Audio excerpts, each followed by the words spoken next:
എക്സാംസിന് അതിന്റെ ഒരു റിസൾട്ട്സ് നന്നായിട്ട് റിഫ്ലക്ട് ചെയ്യുന്നത് നമുക്ക് കാണാൻ സാധിക്കും. റിപ്പീറ്റഡ് ആയിട്ട് മിക്കവാറും എല്ലാ ക്വസ്റ്റ്യൻ പേപ്പറിലും ചോദിച്ചിട്ടുണ്ട്. കൊളാപ്സ്ഡ് സെൽ കവറിംഗ് ട്രൈക്കോം എന്ന് ചോദിക്കുകയാണെങ്കിൽ ഡിജിറ്റാലിസ് ആണ്. ഇത്രയും കാര്യങ്ങൾ ഇമ്പോർട്ടന്റ് ആയിട്ട് ഓർക്കുക. Hi all, welcome to Aegis academy. അപ്പൊ നമ്മൾ മുന്നത്തെ വീഡിയോയിലൊക്കെ നമ്മൾ ഓൾറെഡി ഡിസ്കസ് ചെയ്തു. ആ എക്സാം നോട്ടിഫിക്കേഷൻ വരുന്നതിന് മുന്നേ ഏറ്റവും ബെറ്റർ പഠിച്ചു തുടങ്ങുന്നത് എപ്പോഴാണ്? കുറച്ച് മുന്നേ ആയിട്ട് അല്ലെ, ഒരു ടൈം ഗ്യാപ്പ് എടുത്ത് പഠിച്ചു തുടങ്ങുന്നതാണ് ബെറ്റർ. നമ്മൾ ഓൾറെഡി ഡിസ്കസ് ചെയ്ത് കഴിഞ്ഞു.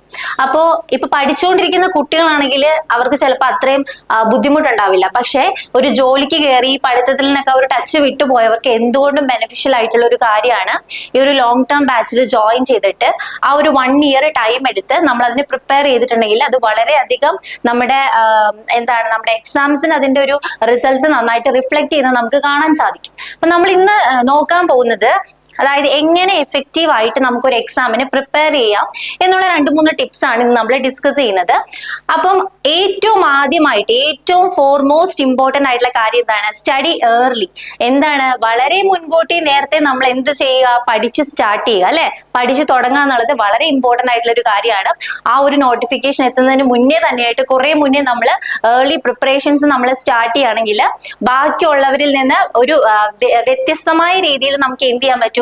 ആ ഒരു നോട്ടിഫിക്കേഷൻ എത്തുന്ന രീതിയിൽ റിവൈസ് ചെയ്ത് നന്നായിട്ട് എക്സാം അറ്റൻഡ് ചെയ്യാൻ പറ്റും. അതാണ് ഏറ്റവും ഇമ്പോർട്ടന്റ് ആയിട്ടുള്ള കാര്യം, സ്റ്റഡി ഏർലി. സെക്കൻഡ് വൺ എന്താണ്? Create a study schedule. നമുക്കറിയാം ഓരോ എക്സാംസിനും എന്താണ്, ഓരോ സിലബസ് ആണ്, അല്ലെ? ഇപ്പൊ RRBക്കുള്ള സിലബസ് ആയിരിക്കത്തില്ല നമ്മുടെ ഫാർമസിസ്റ്റ് ഗ്രേഡ് 2, ആ ഒരു സിലബസ് ആയിരിക്കത്തില്ല ഡ്രഗ് ഇൻസ്പെക്ടറിന്റെ സിലബസ്, അല്ലെ? അപ്പം എല്ലാം ഫാർമസി ആയിട്ട് റിലേറ്റഡ് ആണെങ്കിലും സിലബസിൽ ചില ടോപ്പിക്സ് എക്സ്ട്രാ ആഡ് ചെയ്യുന്നുണ്ടാവും, ചില ടോപ്പിക്സ് ഉണ്ടാവത്തില്ല. ചില സിലബസ് വളരെ സിംപ്ലിഫൈഡ് ആയിട്ടുള്ള സിലബസ് ആയിരിക്കും, വളരെ ഡെപ്തിൽ പോകുന്നുണ്ടാവില്ല. അപ്പൊ നമ്മൾ എന്ത് ചെയ്യണം? സിലബസ് അറിഞ്ഞ് അതനുസരിച്ച് നമ്മളൊരു സ്റ്റഡി ഷെഡ്യൂൾ നമ്മൾ പ്രിപ്പയർ ചെയ്ത് അതനുസരിച്ച് പഠിച്ചിട്ടുണ്ടെങ്കിൽ അത് വളരെ യൂസ്ഫുൾ ആയിരിക്കും. Third one, utilise different resources, അല്ലെ? ഇപ്പൊ എന്താണ്, വളരെ അപ്ഡേറ്റഡ് ആയിട്ടുള്ള ഒരു വേൾഡിലാണ് നമ്മൾ ജീവിക്കുന്നത്. അതായത് ധാരാളം റിസോഴ്സസ് നമുക്ക് അവൈലബിൾ ആണ്. അപ്പൊ നമ്മൾ മാക്സിമം എന്ത് ചെയ്യുക? ഈ റിസോഴ്സസ് ഒക്കെ യൂട്ടിലൈസ് ചെയ്യുക. ഇപ്പൊ ടെക്സ്റ്റ് ബുക്സ് അവൈലബിൾ ആണ്, അതിന്റെ തന്നെ PDF ആയിട്ടുള്ള ടെക്സ്റ്റ് ബുക്സ് അവൈലബിൾ ആണ്. ഇതുപോലുള്ള അക്കാഡമി നമ്മൾ പ്രിപ്പയർ ചെയ്യുമ്പോൾ നമുക്ക് ഒരു പ്രോപ്പർ ഗൈഡൻസ് നമുക്ക് കിട്ടുന്നുണ്ട്. അപ്പൊ അതനുസരിച്ചിട്ട് ഇപ്പൊ നമുക്ക് പഠിക്കാൻ കുറച്ച് മടിയൊക്കെ ഉള്ള ആൾക്കാരാണെങ്കിൽ ഇപ്പൊ ഇന്ന് വേണ്ട നാളെ പഠിച്ചു തുടങ്ങാന്നൊക്കെ ആണെങ്കിൽ, പക്ഷെ നമ്മളിങ്ങനെ ഒരു കോഴ്സിൽ നമ്മൾ ജോയിൻ ചെയ്തിട്ടുണ്ടെങ്കിൽ ഇന്ന് ഈ ഒരു ടോപ്പിക്ക് പഠിക്കണം, അല്ലെങ്കിൽ ഈ ഒരു ടോപ്പിക്ക് നമ്മൾ ക്ലാസ് അപ്ലോഡ് ചെയ്യുമ്പോൾ ആ കൂടെ നമ്മൾ എന്ത് ചെയ്യും? പഠിച്ചു പോകും. അപ്പൊ ഇതുപോലുള്ള റിസോഴ്സസ് മാക്സിമം നമ്മൾ യൂട്ടിലൈസ് ചെയ്യുക. Fourth one, active learning technique. നമ്മൾ മുന്നത്തെ ഒരു വീഡിയോ നമ്മൾ ഓൾറെഡി ഡിസ്കസ് ചെയ്തു, അല്ലെ? കുറെ ടെക്നിക്സ് ഉണ്ട്. പൊമോഡാരോ ടെക്നിക് ഉണ്ട്, ഫെയ്ൻമാൻസ് ടെക്നിക്സ് ഉണ്ട്. അപ്പൊ അങ്ങനെ ധാരാളം ടെക്നിക്സ് ഉണ്ട്, സ്റ്റഡി ടെക്നിക്സ് ഉണ്ട്. അപ്പൊ നമ്മൾ എന്ത് ചെയ്യുക? ഇതുപോലെയുള്ള ലേണിംഗ് ടെക്നിക്സ് യൂട്ടിലൈസ് ചെയ്ത് നമ്മൾ പഠിക്കുക. And finally the most important, practice time management. നമ്മൾ എത്ര പഠിച്ചാലും ടൈം അനുസരിച്ചിട്ട് നമ്മൾ ഒരു എക്സാം അറ്റൻഡ് ചെയ്യാൻ നമുക്ക് നന്നായിട്ട് ഒരു അറിവുണ്ടായിരിക്കണം. അതായത് ഇന്ന ക്വസ്റ്റിന് ഇത്ര സമയമാണ് നമ്മൾ കൊടുക്കുന്നുള്ളൂ എന്ന്. ഇപ്പൊ നമ്മൾ മാക്സിമം ക്വസ്റ്റ്യൻസ് ഒക്കെ വർക്ക്ഔട്ട് ചെയ്യുമ്പോഴത്തേക്കും നമുക്ക് ആ ഒരു ഐഡിയ കറക്റ്റ് ആയിട്ട് കിട്ടും. അപ്പൊ നമ്മൾ ടൈം മാനേജ്മെന്റും നമ്മൾ എന്ത് ചെയ്യുക? പ്രാക്ടീസ് ചെയ്യുക. So the 5 important steps to study effectively എന്താണ്? First step, study at an early time. Then second one, create a study schedule. Third one, utilize different resources. Then fourth one, active learning techniques are available, so make use of those techniques. And finally, practice time management. Okay, അപ്പൊ ഇന്ന് നമ്മൾ ഫാർമക്കോഗ്നസിയിലെ repeated ആയിട്ട് ചോദിച്ചിട്ടുള്ള ഒരു topic ആയിട്ടുള്ള ട്രൈക്കോംസിനെ പറ്റിയിട്ടാണ് നമ്മൾ discuss ചെയ്യാൻ പോകുന്നത്. അതായത് നമുക്കറിയാം മിക്കവാറും ഒരു പ്ലാന്റിന് അല്ലെങ്കിൽ ഒരു ഡ്രഗിന് ഒരു പ്ലാന്റിന് ഏത് ടൈപ്പ് ഓഫ് ട്രൈക്കോം എന്നാന്ന് പറഞ്ഞിട്ട് ക്വസ്റ്റ്യൻ ചോദിക്കാൻ ചാൻസ് ഉണ്ട്. നമുക്കറിയാം ഡിജിറ്റാലിസ്, ബെല്ലഡോൺ, അതുപോലെ ഡ്രഗ്സിന്റെ ഒക്കെ കുറെ തവണ റിപ്പീറ്റഡ് ആയിട്ട് ക്വസ്റ്റ്യൻ ചോദിച്ചിട്ടുണ്ട്. So today we are going to learn the topic trichomes. നമുക്കറിയാം ഒരു പ്ലാന്റിന് കുറെ പാർട്സ് ഉണ്ട്, അല്ലെ? അതായത് ലീഫ് ഉണ്ട്, റൂട്ട് ഉണ്ട്, ഷൂട്ട് ഉണ്ട്, ഫ്ലവർ ഉണ്ട്, ഫ്രൂട്ട് ഉണ്ട്. So many parts R present in A plant. അപ്പൊ നമ്മുടെ ഈ ഒരു പ്ലാന്റിന്റെ എന്താണ്? സ്മോൾ ഹെയർ ലൈക്ക് സ്ട്രക്ചേഴ്സ്, ചെറിയ ഹെയർ ലൈക്ക് സ്ട്രക്ചേഴ്സ് പ്രസന്റ് ആണ് ഈ പ്ലാന്റിൽ. അപ്പൊ ഇതുപോലെയുള്ള സ്ട്രക്ചേഴ്സിനെയാണ് നമ്മൾ എന്തെന്ന് പറയുക? ട്രൈക്കോംസ് എന്ന് പറയുക. ഫോർ എക്സാമ്പിൾ, ഒരു പ്ലാന്റിന്റെ ഏരിയൽ പാർട്സ് ഉണ്ട്. ഓക്കെ, ഈ ഏരിയൽ പാർട്സിന്റെ ഔട്ടർ മോസ്റ്റ് പോർഷനെയാണ് നമ്മൾ എന്തെന്ന് പറയുക? എപ്പിഡെർമിസ് എന്ന് പറയുക. എന്താണ്? എപ്പിഡെർമിസ്. സോ ഈ ഔട്ടർ മോസ്റ്റ് പാർട്ട് ആയിട്ടുള്ള എപ്പിഡെർമിസിന്റെ എക്സ്ട്രാ അപ്പൻഡേജസ് അല്ലെങ്കിൽ എപ്പിഡെർമിസിന്റെ എക്സ്ട്രാ ഗ്രോത്തിനെയാണ് അല്ലെങ്കിൽ ഔട്ട് ഗ്രോത്ത്സിനെയാണ് നമ്മൾ എന്തെന്ന് പറയുക? ട്രൈക്കോംസ് എന്ന് പറയുക. അതാണ് the are small hair like structures or the epidermal outgrowth present on the surface of plants, algae and some protist. അതായത് എന്താണ്? പ്ലാന്റ്സിൽ മാത്രമല്ല ആൽഗയിൽ കാണപ്പെടാം. പ്രൊട്ടിസ്റ്റ് നമുക്കറിയാം, നമ്മൾ ആ ഒരു ഡിഫറെന്റ് ടൈപ്സ് ഓഫ് നമ്മൾ കിങ്ഡത്തിലേക്ക് വരുമ്പോൾ നമ്മൾ ഈ ഫൈലംസ് കുറെ പഠിക്കത്തില്ലേ? സ്പീഷീസ്, ജീനസ്, ഓർഡർ, ഫാമിലി, അങ്ങനെ കുറെ ഡിവിഷൻസ് നമ്മൾ ടാക്സോണമിക്കൽ ക്ലാസിഫിക്കേഷൻസ് നമ്മൾ +1 +2 ക്ലാസ്സുകളിലൊക്കെ പഠിച്ചിട്ടുണ്ട് ബോട്ടണിയിൽ. സോ അതിനകത്ത് വരുന്ന ഒരു കാറ്റഗറി ആണല്ലേ പ്രൊട്ടിസ്റ്റ എന്ന് പറഞ്ഞിട്ട്. സോ പ്രൊട്ടിസ്റ്റിലും ആൽഗയിലും പ്ലാന്റ്സിലൊക്കെ അതിന്റെയൊക്കെ സർഫസിൽ എന്തുണ്ട്? ഈ ഒരു ഹെയർ ലൈക്ക് സ്ട്രക്ചേഴ്സ് ആയിട്ടുള്ള ട്രൈക്കോംസ് പ്രസന്റ് ആയിട്ടുണ്ട്. അതിനെ നമുക്ക് വേറെ രീതിയിൽ നമ്മൾ ഓൾറെഡി പറഞ്ഞു, എന്താണ്? എപ്പിഡെർമൽ സെൽസിന്റെ ഔട്ട് ഗ്രോത്തിനെയാണ് നമ്മൾ ട്രൈക്കോംസ് എന്ന് പറയുക. And it consist of root and body. അതിനൊരു റൂട്ടും അതുപോലെ ഒരു ബോഡി പാർട്ടും ഉണ്ട്. 2 പാർട്സ് ഉണ്ട്, root and body. So trichomes are the small hair-like structures or epidermal outgrowth of the plant. ഞാൻ ഒരു എക്സാമ്പിൾ പറയുകയാണെങ്കിൽ, എക്സാമ്പിൾ അല്ല, ഒരു പ്ലാന്റിന്റെ ലീഫിൽ മാത്രമല്ല ട്രൈക്കോംസ് വരാം, ലീഫിൽ വരാം, റൂട്ടിൽ വരാം. മിക്കവാറും എല്ലാ പാർട്സിലും, എല്ലാ ഏരിയൽ പാർട്സിലും ഈ ഒരു ഔട്ട് ഗ്രോത്ത് കാണപ്പെടാം. നമുക്കറിയാം, നമ്മൾ ഈ ചെറിയ ചില ചെടികളൊക്കെ കാണുകയാണെങ്കിൽ ആ ചെടിയുടെ തണ്ടിലൊക്കെ ഇങ്ങനെ ചെറിയ നാര് പോലെയുള്ള സ്ട്രക്ചേഴ്സ് കണ്ടിട്ടുണ്ട് അല്ലെ? ഈ ഒരു ഫിഗറിൽ കാണുമ്പോൾ തന്നെ നമുക്ക് മനസ്സിലായി, നമ്മൾ ഓൾറെഡി കണ്ടിട്ടുണ്ട്. അതായത് ചില വള്ളി ചെടികളിലൊക്കെ നമ്മൾ കണ്ടിട്ടുണ്ട്, അതിന്റെ തണ്ടിൽ നിന്ന് ഇങ്ങനെ ചെറിയ നാര് പോലെയുള്ള സ്ട്രക്ചേഴ്സ്. നമ്മൾ അതിനെയാണ് എന്തെന്ന് പറയുക? ഈ ട്രൈക്കോംസ് എന്ന് പറയുക. Okay, next we are moving to the classification of trichomes. Before that function നമുക്കറിയാം, ഓരോ പാർട്ടിനും ഇപ്പൊ എന്തൊക്കെ പാർട്ടി, ഇപ്പൊ നമ്മൾ ഓരോ പ്ലാന്റിനും ഓരോ പാർട്സ് ഉണ്ട്. ഇപ്പൊ ഈ ഓരോ പാർട്സിനും ഓരോരോ സ്പെസിഫിക് ഫംഗ്ഷൻ വെച്ചിട്ട് അസൈൻ ചെയ്തിട്ടുണ്ട്. ഇപ്പൊ ലീവ്സ് ആണെങ്കിൽ അവരുടെ സ്പെസിഫിക് ആയുള്ള ഫംഗ്ഷൻ എന്താണ്? ഫോട്ടോസിന്തസിസ് നടത്തി പ്ലാന്റ്സിന് വേണ്ടിയിട്ടുള്ള ഫുഡ് പ്രിപ്പയർ ചെയ്യുക എന്നുള്ളതാണ് അല്ലെ? റൂട്ട് ആണെങ്കിൽ എന്താണ്? വാട്ടറിന്റെയും അതുപോലെ ന്യൂട്രിയൻസിന്റെ ഒക്കെ ട്രാൻസ്പോർട്ടിന് ഹെൽപ്പ് ചെയ്യും. അപ്പൊ ഓരോ പാർട്സിനും ഓരോരോ ഫംഗ്ഷൻ അസൈൻ ചെയ്തിട്ടുണ്ട്. ഈ ട്രൈക്കോംസിന്റെ ഫംഗ്ഷൻ എന്താണ്? First one, protection. അതൊരു പ്രൊട്ടക്റ്റീവ് ബാരിയർ ആയിട്ട് ആക്ട് ചെയ്യുന്നുണ്ട്. So protection, then temperature regulation. നമുക്കറിയാം പ്ലാന്റ്സിൽ നടക്കുന്ന ഒരു പ്രോസസ് ആണ് transpiration. It's nothing but it's the loss of water from the parts of the plant. അതായത് വാട്ടർ ലോസ്, ആ ഒരു പ്രോസസ്സിനാണ് നമ്മൾ ട്രാൻസ്പിറേഷൻ എന്ന് പറയാം.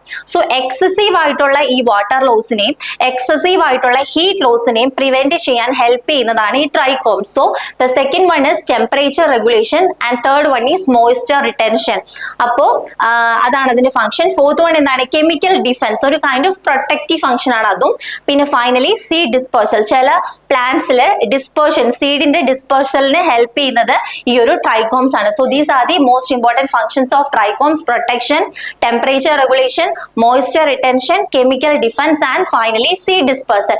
വേറൊരു കാര്യം ഓർക്കുക, ട്രൈക്കോംസിനകത്ത് ഒരു സ്പെസിഫിക് ക്ലാസിഫിക്കേഷൻ വരുന്നത് ഗ്ലാൻഡുലാർ ട്രൈക്കോംസ്. അപ്പൊ ഗ്ലാൻഡുലാർ ട്രൈക്കോംസ് എന്നുള്ള ടേമിൽ തന്നെ എന്തുണ്ട്? ഗ്ലാൻഡ് ഉണ്ട്. നമുക്കറിയാം നമ്മുടെ ഹ്യൂമൻ ബോഡിയിൽ ഒരു എൻഡോക്രൈൻ സിസ്റ്റം എന്ന് പറഞ്ഞൊരു സിസ്റ്റം ഉണ്ട്. സോ എൻഡോക്രൈൻ സിസ്റ്റത്തിനകത്ത് കുറെ ഗ്ലാൻഡ്സ് ഉണ്ട്. സോ ഈ ഗ്ലാൻഡ്സിന്റെ ഫംഗ്ഷൻ എന്താണ്? They secrete some kind of substances directly into the blood stream അല്ലെ? ബ്ലഡ് സ്ട്രീമിലേക്ക് ഡയറക്റ്റ് ആയിട്ട് എന്ത് ചെയ്യുന്നുണ്ട്?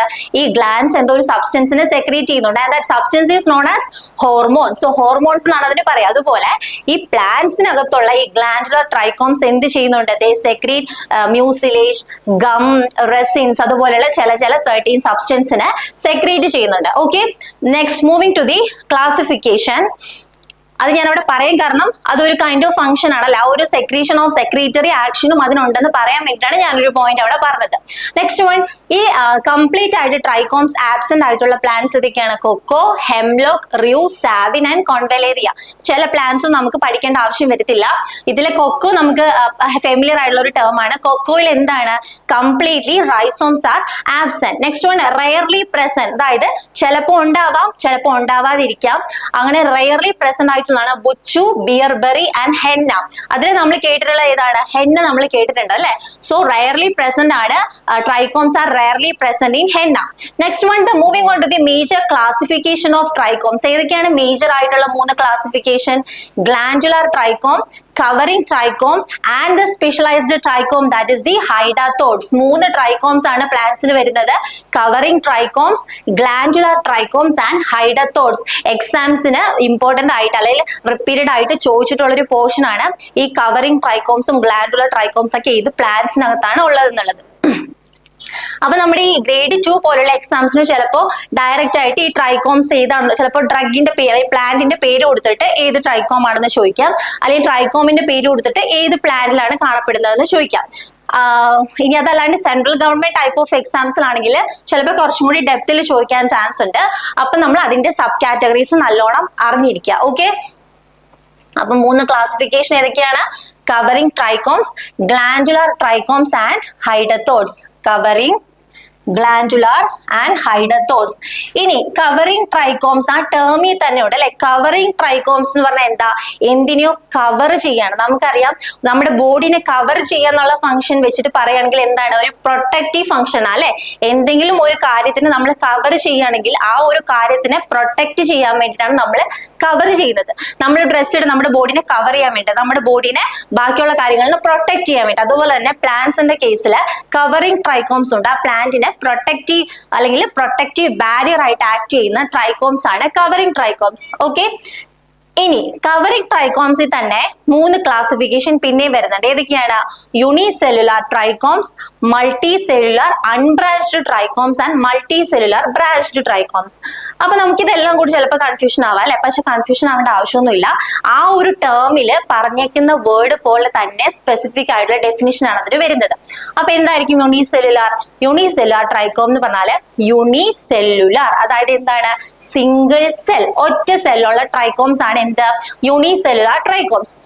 അതുപോലെ അതിനകത്ത് വരുന്ന ട്രൈക്കോംസ് വേറെ ഏതൊക്കെയാണ്? Lignified trichome, short and curved trichome, large conical and shrunken trichome, short and conical trichome, warty trichome. Lignified trichome എന്ന് പറഞ്ഞാൽ ഇത്രയേ ഉള്ളൂ. The cell walls became impregnated with lignin. അതായത് ആ ഒരു, നമുക്കറിയാം ഏതൊരു സെല്ലാണ്, പ്ലാന്റ് സെൽ ആണെങ്കിൽ അതിന്റെ ഔട്ടർ മോസ്റ്റ് കവറിങ് എന്താണ്? ഒരു സെൽ വോൾ ആണ് അല്ലെ. അപ്പൊ ഈ സെൽ വോളിനെ കവർ ചെയ്തിട്ട് അല്ലെങ്കിൽ സെൽ വോളില് ലിഗ്നിൻ ഡെപ്പോസിഷൻ നടന്നിട്ടുണ്ടെങ്കിൽ ആ സെല്ലിനാണ് നമ്മൾ ലിഗ്നിഫൈഡ് സെൽ എന്ന് പറയുക.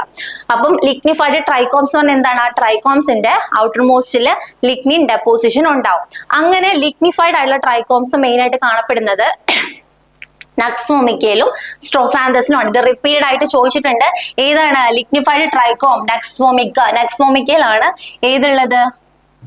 നക്സ്വോമിക്ക. ലിഗ്നിഫൈഡ് ട്രൈക്കോം അടങ്ങിയിട്ടുള്ള പ്ലാന്റ് ഏതാണ്? നക്സ്വോമിക്ക. ചോദിച്ചിട്ടുണ്ട്, മറന്നു പോകരുത്. Lignified trichomes are present in nux vomica. Next one short and curved. അതായത് ആ പേര് പോലെ തന്നെ വളരെ ചെറിയ ഒരു ട്രൈക്കോം ആയിരിക്കും. കർവ്ഡ് ഷേപ്പ് അല്ലെങ്കിൽ കർവ്ഡോ ബെൻഡോ അങ്ങനത്തെ ടൈപ്പിലുള്ള ഷേപ്പ് ആയിരിക്കും. Short and curved trichome is seen in cannabis. കർവ്ഡിനകത്ത് സിയും കന്നാബിസിനകത്തുള്ള സിയും ഓർക്കുക. അപ്പൊ ഷോർട്ട് ആൻഡ് കർവ്ഡ് വരുന്നത് എന്താണ്? C for C, curved for cannabis. Okay, next one, large conical and shrunken found in lobelia. വലുതായിരിക്കും, കുറച്ച് കോണിക്കൽ ഷേപ്പ് ആയിരിക്കും, ഷ്രങ്കൺ ആയിരിക്കും. ലാർജിന്റെ എല്ലും ലൊബീലിയയുടെ എല്ലും ഓർക്കുക. അപ്പൊ എൽ സ്റ്റാൻഡ്സ് ഫോർ എൽ. അപ്പൊ മറക്കരുത്, ലൊബീലിയയുടെ അകത്തുള്ള ട്രൈക്കോംസ് എന്താണ്? ലാർജ് ആണ്. Large trichome, conical trichome and shrunken trichome. 3 type trichome ഈ ഒരു കാറ്റഗറി കാണുന്നത് ഏത് പ്ലാന്റിലാണ്? Lobelia. Next one, short and conical. Conical, cone എന്ന് പറയുന്നത് കോൺ ഐസ്ക്രീം ഓർക്കുക. നമുക്ക് കഴിക്കാൻ പറ്റുന്ന ഒരു സാധനം അല്ലെ. അപ്പൊ അതിന്റെ കൂടെ ഓർക്കണം നമുക്ക് കുടിക്കാൻ പറ്റുന്ന എന്തോ ഒരു സാധനം. അതായത് conical, cone ice cream and T, അങ്ങനെ കോറിലേറ്റ് ചെയ്ത് പഠിക്കാം. അപ്പൊ കോണിക്കൽ ആൻഡ് ഷോർട്ട് ആയി കാണപ്പെടുന്നത് ഏത് പ്ലാന്റിലാണ്? ടീയിലാണ് കാണപ്പെടുക. ഫൈനലി വാർട്ടി ട്രൈക്കോം. വാർട്ടി ട്രൈക്കോംസിന് പറയുന്ന വേറൊരു പേരാണ് വെറുക്കോസ് ട്രൈക്കോം. മറക്കരുത്, BERRCOSE, വെറുക്കോസ് ട്രൈക്കോം. വാർട്ടി ട്രൈക്കോംസ് പറഞ്ഞാൽ വേറൊന്നുമല്ല, ഇത്രേ ഉള്ളൂ. ഇറഗുലർ ടൈപ്പ് ഓഫ് ട്രൈക്കോമിനെയാണ് നമ്മൾ വാർട്ടി ട്രൈക്കോം എന്ന് പറയാം. ഇറഗുലർ, പ്രത്യേകിച്ച് ഒരു ഷേപ്പും ഇല്ലാണ്ട് ഇറഗുലർ ടൈപ്പ് ആയിട്ടുള്ള ട്രൈക്കോമിനെയാണ് നമ്മൾ വാർട്ടി ട്രൈക്കോം എന്ന് പറയുക. അതിന്റെ വേറൊരു പേരാണ് verrucose trichome and is present in ഏതാണ്? സെന്നയൊക്കെ നമുക്കറിയാം. സെന്ന, ഡിജിറ്റാലിസ്, അലോ ഇതുപോലെയുള്ള ഡ്രഗ്സ് ഒക്കെ റിപ്പീറ്റഡ് ആയിട്ട് മിക്കവാറും എല്ലാ ക്വസ്റ്റ്യൻ പേപ്പറിലും ചോദിച്ചിട്ടുണ്ട്. മറക്കരുത്, warty trichomes are present in senna. അപ്പൊ ഈ ഒരു സ്ലൈഡിൽ നിങ്ങൾ ഓർത്തിരിക്കേണ്ട ലിഗ്നിഫൈഡ് ട്രൈക്കോംസ്, അതായത് കവറിംഗ് തന്നെയാണ്, അത് പ്രസന്റ് ചെയ്യുന്ന എവിടെയാണ്? നക്സോമിക്ക. പിന്നെ റിപ്പീറ്റഡ് ആയിട്ട് ചോദിച്ചിട്ടുള്ള ഒരു ക്വസ്റ്റ്യനും കൂടി ഉണ്ട്, അത് മറക്കരുത്. കൊളാപ്സ്ഡ് സെൽ കവറിംഗ് ട്രൈക്കോം ഏതായിരിക്കും? കുറെ തവണ ചോദിച്ചിട്ടുണ്ട്, നിങ്ങൾക്ക് അറിയാവുന്ന ആൻസർ തന്നെയായിരിക്കും ചിലപ്പോ. Collapsed cell covering trichome is an important feature of digitalis. ഡിജിറ്റാലിസിന്റെ വളരെ യുണീക്ക് ആയിട്ടുള്ള ഒരു ഫീച്ചർ ആണ് കൊളാപ്സ്ഡ് സെൽ കവറിംഗ്. സോ അതും മറക്കരുത്. അപ്പൊ ഏതൊക്കെയാണ് നമ്മൾ ഇപ്പൊ ക്ലാസിഫിക്കേഷൻ നമ്മൾ പഠിച്ചുകൊണ്ടിരിക്കുന്നത്, അതിൽ കവറിംഗ് ട്രൈക്കോംസ് ഇപ്പൊ കഴിഞ്ഞു, അതിൽ യൂണിസെല്ലാർ ആണ് കഴിഞ്ഞത്. Next moving on to the multi. ഇത് ഡിഫറെന്റ്, ഇതാണ് ഓരോ ടൈപ്പ് ഓഫ് ട്രൈക്കോംസ്. കണ്ടോ, യൂണിസെല്ലുലാർ എന്ന് പറയുമ്പോൾ തന്നെ ഒറ്റ സെൽ, ഈ ഡയഗ്രം കാണുമ്പോൾ തന്നെ അറിയാം ഒറ്റ സെല്ലേ ഉള്ളൂ അല്ലെ. ഇനി യൂണിസെറിയേറ്റ് മൾട്ടിസെറിയേറ്റ് ഒക്കെ നമ്മൾ വരുന്ന സ്ലൈഡിൽ പഠിക്കുന്നുണ്ട്. എന്നിട്ട് നിങ്ങൾ ഈ ഡയഗ്രം നോക്കുമ്പോൾ നിങ്ങൾക്ക് കുറച്ചും കൂടി എളുപ്പമായിട്ട് ഫീൽ ചെയ്യും. Next one multicellular unbranched trichome. അതായത് എന്താന്ന് വെച്ചിട്ടുണ്ടെങ്കിൽ ഒരു സെല്ലല്ല, ഒന്നിൽ കൂടുതൽ, 2, 3, 4, 5, 6 അങ്ങനെ കുറെ ടൈപ്പ് ഓഫ് സെൽസ് ഉണ്ടാവും. പക്ഷെ ബ്രാഞ്ചിങ് ഉണ്ടാവത്തില്ല, ഒറ്റ ബോഡി ആയിട്ട് ഇങ്ങനെ നിൽക്കും. അതിനെയാണ് നമ്മൾ എന്തെന്ന് പറയുക? മൾട്ടി സെല്ലുലാർ അൺബ്രാഞ്ച്ഡ് ട്രൈക്കോം എന്ന് പറയാം. അതിൽ തന്നെ യൂണിസെറിയേറ്റ് ഉണ്ട്, ബൈസെറിയേറ്റ് ഉണ്ട്, മൾട്ടിസെറിയേറ്റ് ഉണ്ട്. അപ്പൊ നിങ്ങൾക്ക് ഒരു കൺഫ്യൂഷൻ വരും. നമ്മൾ ഇത്രയും ഡെപ്തിൽ പഠിക്കുന്നത് ചിലപ്പോൾ ടച്ച് വിട്ടുപോയിട്ടുള്ള ആൾക്കാരുണ്ടാവും. അപ്പൊ ഈ ഒരു ബേസിന് നമ്മൾ പഠിക്കുകയാണെങ്കിൽ, നമ്മൾ ബേസിസ് ഇല്ലാണ്ട് അല്ലെങ്കിൽ ഒരു നമുക്കൊരു ഫൗണ്ടേഷൻ ആണ് നമ്മൾ പഠിച്ചിട്ടുള്ളത്, എത്ര പഠിച്ചിട്ടുണ്ടെങ്കിലും നമുക്ക് അതൊന്നും പിന്നീട് യൂസ്ഫുൾ ആവത്തില്ല. ആ ഒരു സമയത്ത് ജസ്റ്റ് നോക്കി വിടുന്ന അല്ലാണ്ട് ഫ്യൂച്ചറിൽ എപ്പോഴെങ്കിലും ഒരു ആവശ്യം വന്നാൽ നമുക്കത് ഒരിക്കലും റീകളക്ട് ചെയ്തെടുക്കാൻ പറ്റത്തില്ല. അപ്പൊ നമ്മൾ എപ്പോഴും പഠിക്കുമ്പോൾ ഒരു ബേസോട് കൂടി നമ്മൾ പഠിച്ചു പോവുക. ഓക്കെ, യൂണിസെറിയേറ്റ് എന്ന് പറയുകയാണെങ്കിൽ ഒറ്റ റോ ഇങ്ങനെ വരും. ഓക്കെ, ഒരു സിംഗിൾ റോ ഓഫ് സെൽസ് ആയിരിക്കും. ബൈസെല്ലാർ എന്ന് പറയുമ്പോൾ അതിനകത്ത് 2 സെല്ല് വരും. ഇനി 3 സെൽഡ് എന്ന് പറയുമ്പോൾ എന്താണ്? 1, 2, 3. ഇനി 4 to 5 ആണെങ്കിൽ ഇങ്ങനെ തന്നെ 1, 2, 3, 4. അപ്പൊ ഇതാണ് എന്ത്? യൂണിസെറിയേറ്റ് എന്ന് പറഞ്ഞാൽ ഇത്രയേ ഉള്ളൂ. It consist of an single layer അല്ലെങ്കിൽ single layer or row of elongated cells. Okay, മറക്കരുത്. അപ്പൊ ഇതാണ് യൂണിസെറിയേറ്റ്. ഇനി ബൈസെറിയേറ്റ് എന്ന് പറഞ്ഞാൽ എന്തായിരിക്കും? 2, അതായത് ഇതിന്റെ കൂടെ ചിലപ്പോ ഒരെണ്ണം കൂടി ഉണ്ടാവും, ചിലപ്പോ എന്നല്ല, ഒരു റോയ്ക്ക് പകരം 2 റോ ഓഫ് സെൽസ് ഉണ്ടെങ്കിൽ നമ്മൾ അതിനെ ബൈസെറിയേറ്റ് സെൽസ് എന്ന് പറയും. സോ അതിനകത്ത് വരുന്ന പ്ലാന്റ് ആണ് ഇത് calendula officinalis or pot marigold. Calendula officinalis or pot marigold. Next one multiseriate. Multiseriate എന്താണ്? 2 ആയിരിക്കത്തില്ല അല്ലെ, 2ൽ കൂടുതൽ, അതായത് 3, 4 ഇലോങ്ങേറ്റഡ് അല്ലെങ്കിൽ 3, 4 റോസ് ഓഫ് സെൽസ് ഉണ്ട്. അതാണ് എന്ത്? Multiseriate. And the example is male fern. അപ്പൊ നമ്മളിപ്പോ പഠിച്ച എന്താണ്? മൾട്ടി സെല്ലുലാർ അൺബ്രാഞ്ച്ഡ്, വേറെ ബ്രാഞ്ചിങ് ഒന്നുമില്ല, ഒറ്റ ലെയർ ആയിട്ട് അല്ലെങ്കിൽ ഒറ്റ സിംഗിൾ ബോഡി ആയിട്ട് കാണപ്പെടുന്നതിനെയാണ് നമ്മൾ അൺബ്രാഞ്ച്ഡ്, ബ്രാഞ്ചിങ് ഇല്ലാത്തതിനെയാണ് നമ്മൾ അങ്ങനെയുള്ളതിനെയാണ് മൾട്ടി സെല്ലുലാർ അൺബ്രാഞ്ച്ഡ് ട്രൈക്കോംസ് എന്ന് പറയുക. അതിൽ യൂണിസെറിയേറ്റ് ഉണ്ട്, ബൈസെറിയേറ്റ് ഉണ്ട്, മൾട്ടിസെറിയേറ്റ് ഉണ്ട്. യൂണിസെറിയേറ്റിനകത്ത് ബൈസെല്ലുലാർ വരുന്നത് ഡെറ്റൂറ. അപ്പം ചിലപ്പോൾ ഇങ്ങനെ എടുത്ത് ചോദിക്കത്തില്ല, അതായത് ബൈസെല്ലുലാർ ഏതാണ്, അല്ലെങ്കിൽ 3 to 4 സെൽഡ് ഏതാണ്, 4 to 5 സെൽഡ് ഏതാണ്, ഇങ്ങനെ ചോദിക്കാൻ ചാൻസ് ഇല്ല. പക്ഷെ യൂണിസെറിയേറ്റിനകത്ത് വരുന്നത് ഏതൊക്കെയാന്ന് ഓർക്കുക. ഡെറ്റൂറ, സ്ട്രാമോണിയം, ഡിജിറ്റാലിസ്, ബെല്ലഡോണ, ഇത്രയൊക്കെ എന്താണ്? നമ്മുടെ യൂണിസെറിയേറ്റ് ട്രൈക്കോംസ് ആണ്. ഇനി ബൈസെറിയേറ്റിനകത്ത് വരുന്നതാണ് കാലൻഡുല ഒഫീസിനാലിസ് ആൻഡ് മൾട്ടിസെറിയേറ്റിനകത്ത് വരുന്നതാണ് മെയിൽ ഫേൺ. നമ്മുടെ സിലബസിൽ പറഞ്ഞിട്ടുള്ള പ്ലാന്റ്സുകൾ നോക്കിയാൽ മതി, പക്ഷേ ഈ സെൻട്രൽ ഗവൺമെന്റ് ഡ്രഗ്സ് നോക്കിയാൽ മതി. സെൻട്രൽ ഗവൺമെന്റ് ടൈപ്പ് ഓഫ് എക്സാംസിനൊക്കെ ചിലപ്പോൾ കുറച്ചും കൂടി ഡെപ്തി ചോദിക്കാൻ ചാൻസ് ഉണ്ട്. അപ്പൊ അങ്ങനെയുള്ള എക്സാംസിന് കുറച്ചും കൂടി യൂസ്ഫുൾ ആയിരിക്കും ഇത്രയും ഡീറ്റെയിൽ ആയിട്ട് നമ്മൾ പഠിക്കുകയാണെങ്കിൽ. Next one multicellular branched trichome. Simple ആണ്, അതായത് ഇതാണ് ഒരു എപ്പിഡെർമൽ ലെയർ എങ്കിൽ ഇങ്ങനെയൊക്കെ പോവാം, അല്ലെങ്കിൽ ഇങ്ങനെ വന്നിട്ട് ഇങ്ങനെയൊക്കെ പോവാം. അങ്ങനെ ഒരു കുറച്ച് ബ്രാഞ്ചിങ് ഉള്ള ടൈപ്പ് ഓഫ് ട്രൈക്കോംസിനെയാണ് നമ്മൾ മൾട്ടി സെല്ലാർ ബ്രാഞ്ച്ഡ് ട്രൈക്കോംസ് എന്ന് പറയുക. അതിനകത്ത് സ്റ്റെല്ലൈറ്റ് ഉണ്ട്. സ്റ്റെല്ലൈറ്റ് എന്ന് പറഞ്ഞാൽ സ്റ്റാർ ഷേപ്ഡ് ആണ്. സ്റ്റെല്ലൈറ്റിൽ തന്നെ സെസൈൽ ടൈപ്പ് ഉണ്ട്. സെസൈൽ എന്ന് പറഞ്ഞാണെങ്കിൽ ഇങ്ങനെ ബോഡി ഇല്ലാണ്ട്, മീൻസ് താഴത്തെ ഒരു ആക്സിസ് ഇല്ലാണ്ട് ഇങ്ങനെ നിൽക്കുന്നതിനാണ് നമ്മൾ സെസൈൽ എന്ന് പറയാം. അതല്ലാണ്ട് ഒരു ബോഡി വന്നിട്ട് അതിൽ നിന്ന് ഇങ്ങനെ അപ്പൻഡേജസ് പോകുന്ന ടൈപ്പും ഉണ്ടാവും. ഇത് രണ്ടും എന്തിനകത്ത് വരുന്നതാണ്? ഇത് രണ്ടും സ്റ്റെല്ലൈറ്റിനകത്ത് വരുന്നതാണ്. അതിനകത്ത് വരുന്ന ഹെമാമെലിസ് എന്ന് പറഞ്ഞിട്ടുള്ള ഒരു പ്ലാന്റ് ആണ്. പെൽറ്റേറ്റ് എന്ന് പറയുകയാണെങ്കിൽ പ്ലേറ്റ് ഷേപ്ഡ്, ഇങ്ങനെ ഒരു പ്ലേറ്റ് ഷേപ്ഡ് ആയുള്ള ട്രൈക്കോംസിനാണ് നമ്മൾ പെൽറ്റേറ്റ് ട്രൈക്കോംസ് പറയുക. അതിനകത്ത് വരുന്നത് ഹ്യൂമുലസ്, കാൻഡിലിബ്ര, വെർബാസ്കം, താപ്സിസ്. ഈ പേര് നമ്മൾ വേറെ എവിടെ കേട്ടിട്ടുണ്ട് അല്ലെ. ഡിജിറ്റാലിസിന്റെ അലൈഡ് ഡ്രഗ്സ് അല്ലെങ്കിൽ സബ്സ്റ്റിറ്റ്യൂട്ട്സിന്റെ ആ ഒരു പോർഷനിൽ വരുന്ന ഡ്രഗ് ആണ് വെർബാസ്കം, താപ്സിസ്. അപ്പോൾ ഇതും കാൻഡിലിബ്ര ടൈപ്പ് ഓഫ്, അതായത് യൂണിസീറിയേറ്റ് ആക്സിസ് വിത്ത് യൂണിസെല്ലുലാർ ബോഡി, അതായത് യൂണിസീറിയേറ്റ് ആക്സിസ് ആയിരിക്കും, സിംഗിൾ റോ ആയിരിക്കും, ഒറ്റ റോ ആയിരിക്കും, ഒറ്റ സെൽ ആയിരിക്കും. അതാണ് കാൻഡിലിബ്ര. പിന്നെ T shaped artemisia and pyrethrum, T shaped trichomes are present in pyrethrum and artemisia. Okay, മറക്കരുത്. Next moving on to the glandular trichomes. നമ്മൾ പറഞ്ഞു ഗ്ലാൻഡുലർ ട്രൈക്കോംസ് എന്ന് ഇത്രേ ഉള്ളൂ, അതിനൊരു ബോഡി ഉണ്ടാവും. അതായത് ആ ബോഡിയാണ് എന്ത് ചെയ്യുന്നത്, റെസിൻ, മ്യൂസിലേജ്, ഗം പോലെയുള്ള സബ്സ്റ്റൻസിനെ സെക്രീറ്റ് ചെയ്യുന്നത്. സോ അതിനെയാണ് നമ്മൾ ഗ്ലാൻഡുലർ ട്രൈക്കോംസ് പറയുന്നത്. They are specifically assigned for the secretion of resin, mucilage, gum or some other kind of substance. അപ്പൊ സെക്രീറ്ററി ഫംഗ്ഷൻ ആണ് ഗ്ലാൻഡുലർ ട്രൈക്കോംസിന് വരിക. നമ്മൾ പറഞ്ഞു അതിന്റെ ടോപ്പിൽ എന്താണ്, ഒരു സ്പെറിക്കൽ സെല്ലുണ്ട്, ഒരു വട്ടത്തിലുള്ള ഒരു സാധനം അതിനകത്ത് ഉണ്ടാവും. അപ്പൊ അതാണ് ഈ സാധനങ്ങളെ സെക്രീറ്റ് ചെയ്യുന്നത്. അതിനകത്തും എന്ത് വരുന്നുണ്ട്, ഡിജിറ്റാലിസ് വരുന്നുണ്ട്. അപ്പൊ ഓർക്കുക, കൊളാപ്സ്ഡ് സെൽ കവറിംഗ് ട്രൈക്കോം എന്ന് ചോദിക്കുകയാണെങ്കിൽ ഡിജിറ്റാലിസ് ആണ്. അതുപോലെ ഗ്ലാൻഡുലർ മൾട്ടി സെല്ലാർ ചോദിക്കുകയാണെങ്കിൽ അത് ഡിജിറ്റാലിസ്. പിന്നെ ഹൈഡത്തോട്സ് പറഞ്ഞാൽ ആക്ച്വലി ഒരു സ്പെസിഫിക് ടൈപ്പ് ഓഫ് ട്രൈക്കോംസ് ആണ്, mainly four absorption or secretion of water. എന്ത് വരുന്നത്, പൈപ്പ് ബിറ്റൽ എന്ന് പറഞ്ഞിട്ടുള്ള ഒരു പ്ലാന്റ് ആണ്. സോ നമ്മൾ ഇന്ന് മെയിൻ ആയിട്ട്, അപ്പൊ ഇവിടെ ഓർക്കേണ്ട വേറൊരു പോയിന്റ്, ഒരു 4-5 ഡ്രഗ്സ് റിപ്പീറ്റഡ് ആയിട്ട് ചോദിച്ചു. നമ്മൾ പറഞ്ഞു ഡിജിറ്റാലിസ് ഓൾറെഡി പറഞ്ഞു. പിന്നെ lignified trichomes are present in nux വോമിക്ക.